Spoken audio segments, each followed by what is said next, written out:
नमस्कार, स्वागत है आपका ईटी नाउ स्वदेश पर। आप देख रहे हैं मुनाफे की मंडी। मैं हूं आपके साथ अशेषा अध्वर्यु और अगले आधे घंटे में हम आपको बताएंगे कमोडिटी मार्केट में आज सुबह किस तरह का एक्शन दिखा है और किस तरह की आपको रणनीति बनानी चाहिए। लेकिन सबसे पहले सोने और चांदी की बात करेंगे। याद रखें, पिछले हफ्ते काफ़ी मैक्रो इकोनॉमिक डेटा आता हुआ नजर आया था जिसका डायरेक्ट इम्पैक्ट सोने और चांदी पर दिखा था।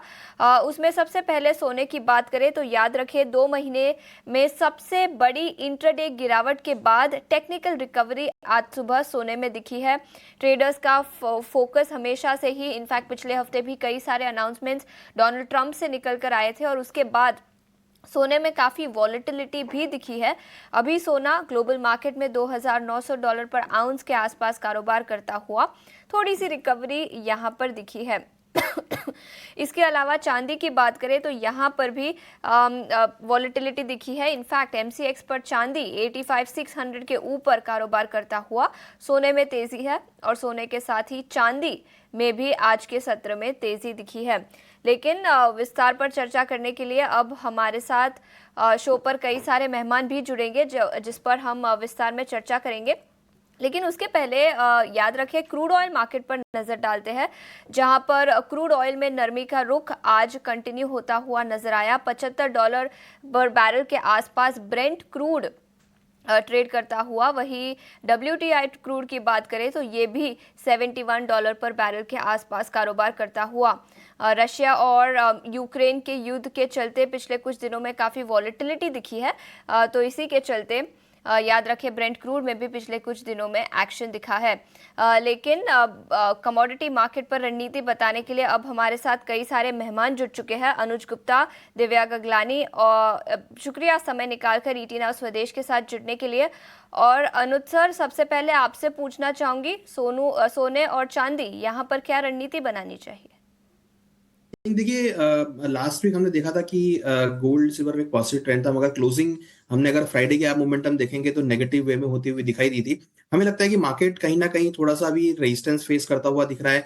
हमने देखा था कि गोल्ड का प्राइस $2930 तक चला गया था, बट उसके बाद हमने देखा कि 2890 $2896 तक के लेवल नीचे आते हुए दिखाई दिए। हमें लगता है कि अगर हम गोल्ड का बात करें तो हमें लगता है कि थोड़ा सा अभी रिस्क रिवॉर्ड अनक्लियर है। यहाँ पर हमें लगता है कि लोगों को प्रॉफिट बुक करना चाहिए। करंट रेट पर रिस्क वो थोड़ा सा रिस्की है, तो गोल्ड मुझे लगता है कि थोड़ा वेट एंड वॉच करें।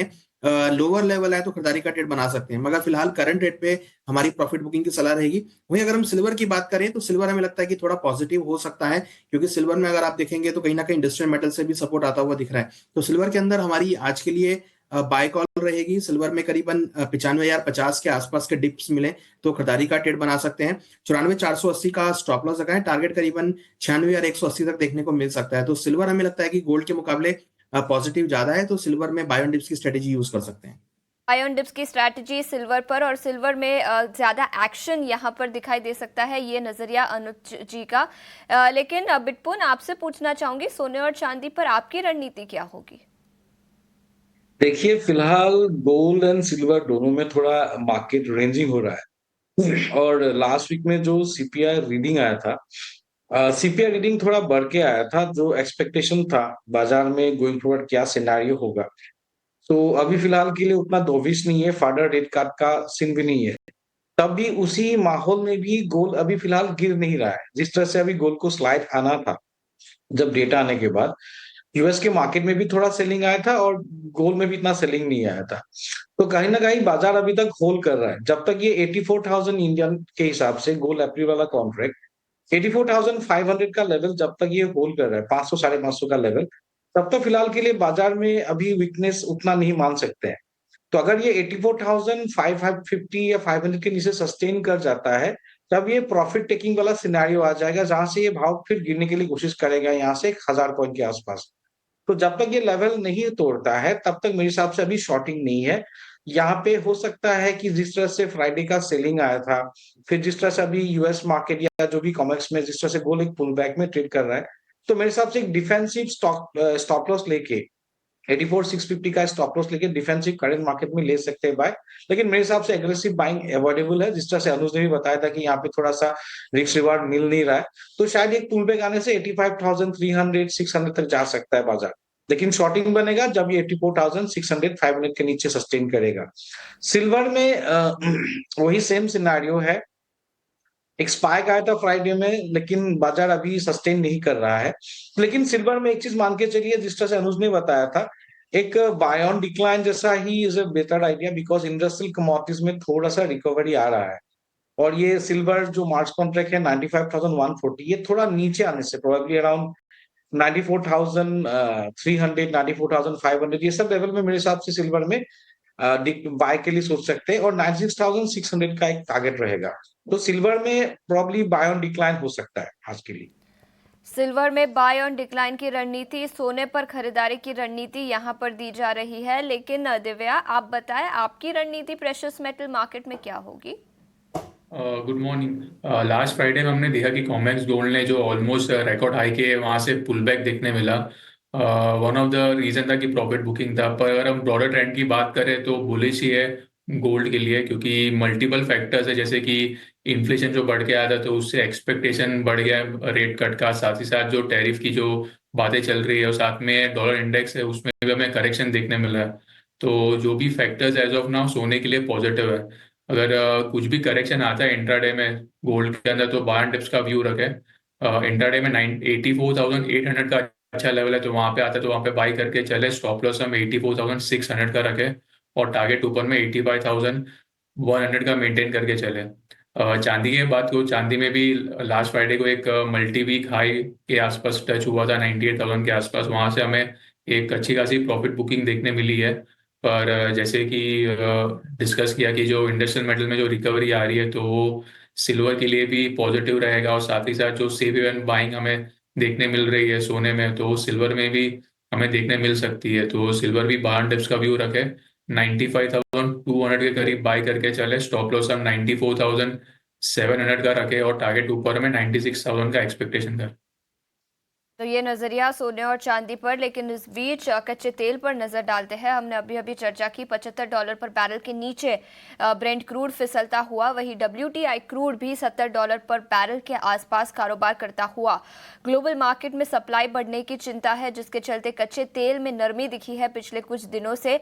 इराक और रूस से सप्लाई बढ़ने की संभावना है, जिसके चलते ग्लोबल ऑयल मार्केट में थोड़ी सी गिरावट दिखी है आज के सत्र में। अनुज, सबसे पहले आपसे पूछूंगी क्या राय होगी कच्चे तेल पर, और उसके बाद नेचुरल गैस पर भी अपनी रणनीति बताएं।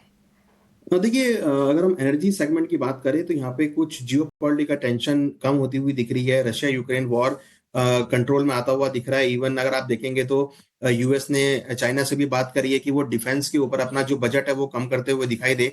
तो कहीं ना कहीं इससे ये इंडिकेशन आ रहा है कि जो जियोपॉलिटिकल कंसर्न्स है वो कुछ कूल डाउन हो सकते हैं आने वाले दिनों में। और जिस तरीके से सप्लाईज बढ़ रही है, यूएस की इन्वेंट्री हमने लास्ट वीक बढ़ती हुई देखी थी, तो उससे लग रहा है कि कहीं ना कहीं जो सप्लाई साइड है वो स्ट्रांग रहेगा। तो ऐसी स्थिति में अगर आप देखेंगे तो हमें लग रहा है कि आने वाले दिनों में क्रूड के भावों में नरमी देखने को मिल सकती है। तो बिकवाली का ट्रेड देखा जा सकता है। अगर ये 6,120 के नीचे आता है तो बिकवाली का ट्रेड लेना चाहिए। स्टॉप लॉस 6165 का लगाए, टारगेट करीबन 6,035 तक देखने को मिल सकता है। हमें लगता है कि जल्दी ही आपको क्रूड के भाव नीचे 68 से लेकर $65 के बीच आते हुए दिखाई दे सकते हैं। सप्लाई स्ट्रांग होने की वजह से यहाँ पे सपोर्ट देखा जा सकता है। हालांकि अगर हम नेचुरल गैस की बात करें तो यहाँ पे हमें लगता है कि बाय ऑन डिप्स की स्ट्रेटेजी, क्योंकि कोल्डर वेदर है तो उसकी वजह से सपोर्ट आ सकता है। तो करीबन 306 के आसपास नेचुरल गैस में खरीदारी करें। स्टॉप लॉस 297 का लगाएं, टारगेट करीबन 326 तक देखने को मिल सकता है। ये थोड़ा सा लॉन्ग टर्म पर्सपेक्टिव से कॉल रहेगा। बट अगर इंट्राडे की बात करें तो हमें लगता है कि क्रूड के अंदर बिकवाली का ट्रेड बना के चल सकते हैं। ठीक है, तो बिकवाली का ट्रेड, नेचुरल गैस पर तो खरीदारी की राय दी है, लेकिन ये नजरिया कच्चे तेल और नेचुरल गैस पर। दिव्या, आपसे पूछना चाहूंगी आपकी रणनीति क्या होगी कच्चे तेल और नेचुरल गैस पर? कच्चे तेल की बात करूँ तो लगातार एक सेलिंग प्रेशर में ही है। लास्ट वीक भी ऑलमोस्ट 1.3% जितना डाउन था। मेन रीजन है कि जो सप्लाई कंसर्न था क्रूड ऑयल का वो थोड़ा ईज ऑफ हो रहा है, साथ ही साथ जो बॉट प्रीमियम जो था वो भी जा रहा है, क्योंकि फीडस्टॉक की बात चल रही है यूक्रेन और रशिया के बीच में, जो कि एक नेगेटिव साइन है क्रूड ऑयल के लिए। इंट्राडे में अगर थोड़ी सी भी अगर रिकवरी आती है तो वहाँ पे बेच के चले। 6,200 का जो पुट ऑप्शन है वो 40 के आसपास बाई करे। आज एक्सपायरी है, स्टॉप लॉस 10 रुपीज का रखे और टारगेट ऊपर में 80 का मेंटेन करके चले। नेचुरल गैस की बात करूँ, नेचुरल गैस में काफी अच्छी एक रैली देखने मिली है because of the cold weather. एक ब्रेकआउट देखने मिला, प्राइसेस जो है लास्ट वीक ऑलमोस्ट 10% ऊपर था। नेचुरल गैस में भी फिलहाल एज ऑफ नाउ एक अच्छा करेक्शन आ गया है। अगर थोड़ा सा और करेक्शन आता है नीचे के लेवल पे तो वहां पे बाइंग का व्यू रखे। 310 का जो कॉल ऑप्शन है वो 10 रुपीज के करीब बाई कर रहे हैं। स्टॉप लॉस हम 7.5 का रखे और टारगेट ग्रुप में 13 और 15 का मेंटेन करके चले। ठीक है। और मिस्टर मजूमदार, आपके कॉल्स क्या रहेंगे ऑयल एंड गैस सेक्टर में? देखिए लास्ट वीक भी हम लोगों ने बात किया था क्रूड ऑयल के बारे में। शायद लास्ट वीक में हमने 63.30 के आसपास एमसीएक्स में शायद सेल के लिए बोला था। और इसी वीक में भी सेम सिनेरियो है। नेचुरल गैस में भी मैं भी सेल साइड में ही हूँ फिलहाल के लिए on overall outlook. Crude oil का जिस तरह से सिनेरियो है, डिक्लाइन भी जो भी है एक वीकर फेज में हो रहा है। मतलब शार्प डिक्लाइन नहीं है क्योंकि ऑलरेडी बाजार 6800 से काफी गिरा हुआ है और यहाँ पे एक बना हुआ कि 6350 और 6050 का एक रेंज बना हुआ है। तो अभी इंट्राडे में देखते हैं तो इंट्राडे में भी बाजार वीकनेस में ही है, लेकिन क्या है, थोड़ा भाव में थोड़ा लिक्विडिटी या मतलब मोमेंटम कम है। तो यहाँ पे मेरे हिसाब से क्रूड ऑयल अगर 6180 6170 इस तरह से कोई पुल बैक आता है तो मेरे हिसाब से बेच सकते हैं। 6080 6050 का टारगेट रहेगा। लेकिन ये हम लोग अगर होल्डिंग पर्सपेक्टिव से देखते हैं तो कोई भी पुल बैक आता है तो बेचना चाहिए। टोटल मुझे लग रहा है कि सब 6000 के आसपास भाग हो जाएगा एमसीएक्स में। वहां पे ब्रांड शायद $71-70 के आसपास जा सकता है। तो यहाँ पे एमसीएक्स का भाव मेरे हिसाब से 5900 भी आ सकता है गोइंग फॉरवर्ड। और वही नेचुरल गैस का जो सिनेरियो है, नेचुरल गैस में वही मान के चल रहा हूँ कि देखिए वेदर सिनेरियो के कारण ये तेजी में है, लेकिन कहीं ना कहीं ये थम जाएगा। तो यहाँ पे स्टैगर्ड मैनर में या मिनी कॉन्ट्रैक्ट में कोई भी पुल बैक में बेच सकते हैं। नेचुरल गैस अगर अभी फिलहाल 315 317 के आसपास चल रहा है मार्च कॉन्ट्रैक्ट, ये 320 या 330 तरह से जो लेवल आता है मिनी कॉन्ट्रैक्ट में स्टैगर्ड मैनर में मेरे हिसाब से सेल कर सकते हैं। और गोइंग फॉरवर्ड जो मार्च कॉन्ट्रैक्ट का जो मेरा एक्सपेक्टेशन है गोइंग फॉरवर्ड, अगर ये बाजार गिरने के लिए कोशिश करेगा, क्योंकि अभी फिलहाल के लिए स्टोरेज लेवल भी कंफर्टेबल लेवल पे है और डिमांड में भी थोड़ा सा वेन आउट हो सकता है। तो that way I am looking at 250 to 270 going forward in natural gas mini contract में। मेरे हिसाब से सेफर मैन में स्टैगर्ड मैन में मेरे हिसाब से सेल कर से जब तक बाजार ये 360 या 370 के ऊपर क्रॉस नहीं करता है, तो तब तक स्टैगर्ड मैन में नेचुरल गैस में सेल कर सकते हैं।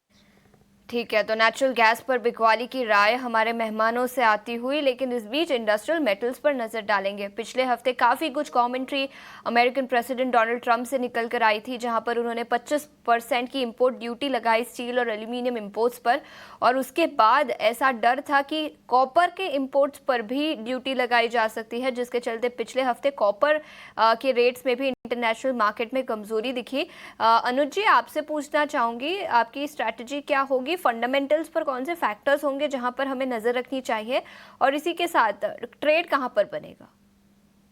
जी, अगर आप बेस मेटल की बात करेंगे तो यहाँ पे अच्छी खासी वॉलिटिलिटी हमने आती हुई देखी थी, और कहीं ना कहीं आप देखेंगे कि जो टैरिफ वॉर थी उसकी वजह से बेस मेटल को सपोर्ट मिला है। थोड़ा मिक्स ट्रेंड है, मगर हाँ, जिस तरीके से कॉपर ने एक अच्छी रिकवरी करी, ऑलमोस्ट अगर आप देखें 1 महीने पहले 800 के आसपास के भाव थे, अब करीबन 70 रुपए यहाँ पर बढ़ चुके हैं। तो अच्छी खासी वॉलिटिलिटी हम कॉपर में देख रहे हैं। तो कॉपर हमें लगता है कि अभी भी तेजी के पॉइंट ऑफ व्यू से है, तो कॉपर में खरीदारी का ट्रेड लेना चाहिए। करीबन 860 के आसपास के स्तर मिले तो खरीदारी करें। स्टॉप लॉस 848 पे लगा, टारगेट करीबन 880 तक देखा जा सकता है। तो वॉलिडिटी कॉपर के अंदर पॉजिटिव है, और हमें लगता है कि कॉपर में बाय ऑन डिप्स की स्ट्रेटेजी यूज कर सकते हैं।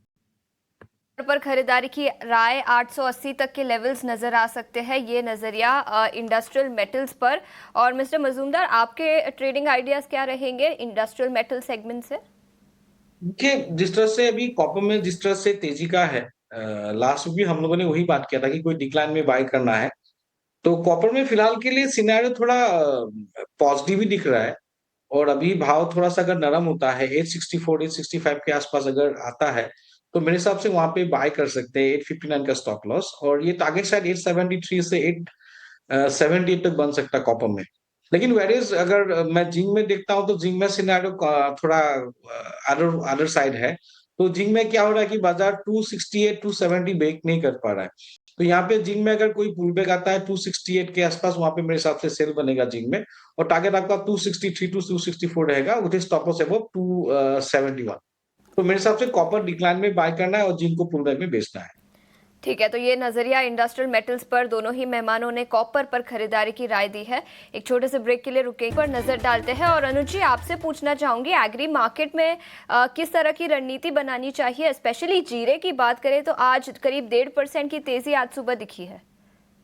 देखिए, जीरे में प्राइस ओवरऑल अगर आप देखेंगे तो फिजिकल डिमांड आने की वजह से हमने खरीदारी लौटती हुई देखी है। प्राइस ओवर सोल्ड हो गए थे और निचले स्तर आने की वजह से हमने फ्रेश यहाँ पे डिमांड आती हुई देखी है, जिसकी वजह से भावों में तेजी है। हमें लगता है कि फिजिकल डिमांड और एक्सपोर्ट डिमांड का एक सपोर्ट यहाँ पे आता हुआ दिखाई दिया है। इवन अगर आप देखेंगे तो अब रमजान का महीना भी स्टार्ट होने वाला है और उसकी वजह से भी डिमांड बढ़ती हुई दिखाई दे रही है। हमें लगता है कि जीरे में आने वाले दिनों में अभी तेजी देखी जा सकती है और ऊपर हमें लगता है कि 24,000 25,000 तक के लेवल भी देखे जा सकते हैं। तो फिजिकल मार्केट में डिमांड का सपोर्ट भावों को मिलता हुआ दिखाई दे रहा है।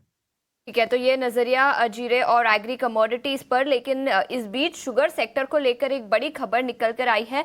याद रखें, कुछ दिनों पहले गवर्नमेंट ने 10 लाख टन के शुगर एक्सपोर्ट्स को रिस्ट्रिक्शन जो पहले लगाए गए थे उसे रिलैक्स किया गया और इसके बाद अब खबर निकल कर आई है कि इंटरनेशनल मार्केट में जो शुगर प्राइसेस है वो डोमेस्टिक मार्केट से काफ़ी ज़्यादा है, जिसके चलते डोमेस्टिक शुगर मिल्स को काफ़ी फायदा होता हुआ नजर आया। विश्व मोहन अब हमारे साथ जुड़ चुके हैं पूरी डिटेल्स के साथ। विश्व, बताएं क्या डिटेल्स है और शुगर प्राइसेस इंटरनेशनल मार्केट में डोमेस्टिक मार्केट से कंपेयर करें तो कितने ज्यादा है? देखिए, अगर ऑब्वियसली यहाँ से ज़्यादा है और खास करके जो आसपास की जो कंट्री है, पड़ोसी कंट्रीज हैं, वहाँ पर एक्सपोर्ट करना काफ़ी फायदेमंद है। खासकर श्रीलंका जैसे मार्केट में वो फायदेमंद है। और अगर फायदे की अगर बात करें तो 5,000 से 7,000 टन 5,000 से 7,000 रुपये प्रति टन के आसपास का फायदा यहाँ पर घरेलू एक्सपोर्टर्स को हो रहा है। 2-3 और चीज़ें जो बड़े ट्रिगर हैं यहाँ पर, एक तो जो शुगर का जो उत्पादन है वो अनुमान लगातार कम हो रहा है। जितनी भी एजेंसीज है, जितने भी एसोसिएशन, जितनी ट्रेड बॉडी है, उनके अनुमान लगातार कम हो रहे हैं। जो नेट शुगर उत्पादन जो पहले 290 लाख टन के आसपास का था वो घटकर अब 260 लाख टन के आसपास हो गया है। एक ट्रिगर ये है कि यहाँ पे एथनॉल की कीमतें एथनॉल के लिए जो दाम थे वो बढ़ने की उम्मीद थी, वो सी हेवी मोलासेस के लिए बढ़ा, लेकिन बी हेवी मोलासेस और शुगर केन जूस पर नहीं बढ़ा। और साथ ही यहाँ पर खपत को लेकर खबर यही है कि यहाँ पर जो खपत है वो अनुमान के मुकाबले कम दिख रहे हैं। ये कुछ ऐसे ट्रिगर है। इसी पर बातचीत करने के लिए हमारे साथ प्रफुल्ल विठलानी हैं, चेयरमैन है एस्ट्रा के। शुक्रिया प्रफुल्ल जी। सबसे पहला सवाल मेरा होगा एक्सपोर्ट को लेकर क्या खबर है? क्या ये बेनिफिट्स हैं यहाँ के एक्सपोर्टर्स के लिए बाहर शुगर बेचना, या घरेलू बाजार में उसी आसपास ही दाम है? नहीं, ऐसा है कि महाराष्ट्र के लिए बेनिफिशियल है। महाराष्ट्र का जिस मिल का खुद का कोटा है उनको जो डोमेस्टिक मार्केट है 37,500 से 38,000, उसके अगेंस्ट में 44,000 एक्स मिल पे चीनी जा रही है, 43,500 से 44,000। तो ये 6,000 रुपीज पर टन का नेट प्रॉफिट है। और इसमें ऐसा है कि अगर कोई आउट स्टेशन की जो मिले जिनके यहाँ पोर्ट नजदीक नहीं है, वो अपने कोटे का प्रीमियम 5,000 रुपया पर टन चाहती है, तो भी 1,000 रुपया दूसरे का कोटा लेके भी अगर खुद की चीनी एक्सपोर्ट करते हैं तो मिल रहा है। और ये 10 लाख सर, अन्य राज्यों के मिलों के लिए उतना फायदेमंद नहीं। अगर यूपी की अगर बात करें, कर्नाटका की बात करें, तो उनके लिए कितना फायदेमंद है ये? देखिए, उनके लिए तो स्ट्रेट वे एक चीज है कि 5,000 से 5,500 रुपया पर टन पेपर का पीस दे दो और पैसे ले लो। तो उनके लिए 5-6 हजार रुपया टन तो मिल ही रहा है। उन लोग ने जो ऊपर में 6,000 टन में जो व्यापार हुआ था वो आज 5,000 टन पे हो रहा है। तो जितना भी कोटा जीबी मिल को मिला है उनको सब बेनिफिशियल है, चाहे वो उनका कोटा बेच रहे हो चाहे वो एक्सपोर्ट कर रहे हो। सर, एक सवाल मेरा होगा कंजम्पशन को लेकर खबर आ रही है कि 290 लाख टन के आसपास घरेलू खपत सालाना रहती है। इस बार खपत में थोड़ी कमी आ रही है। आपके पास क्या खबर है? छोटा जवाब दीजिएगा। हम इस बात को नहीं मानते हैं और हम 290 लाख टन का मिनिमम कंजप्शन रहेगा। ओके, क्या लग रहा है सर, जब हम सीजन के अंत में जाएंगे तो हमारे पास बफर कितना होगा? 40 से 45 लाख टन आसपास। ओके, शुक्रिया सर, आपने वक्त निकाला और हमारे दर्शकों को गाइड किया कि मार्केट की क्या स्थिति है, डिमांड सप्लाई की क्या स्थिति है और एक्सपोर्ट आपके लिए कितना फायदेमंद एक्सपोर्टर्स के लिए आज से हो रहा है। चलिए, आप सभी मेहमानों का, साथ ही अशेषा आपने संभाला पूरे शो को, और साथ ही अनुज जी, बीटूपन और साथ ही दिव्या गगलानी, आप सभी का बहुत बहुत शुक्रिया। आप लोगों ने वक्त निकाला हमारे दर्शकों के लिए। मुनाफे की मंडी को यहीं समेटेंगे, लेकिन ब्रेक के बाद हम आपके लिए लेकर आएंगे एफएनओ जंक्शन। जल्द लौटते हैं। नमस्कार।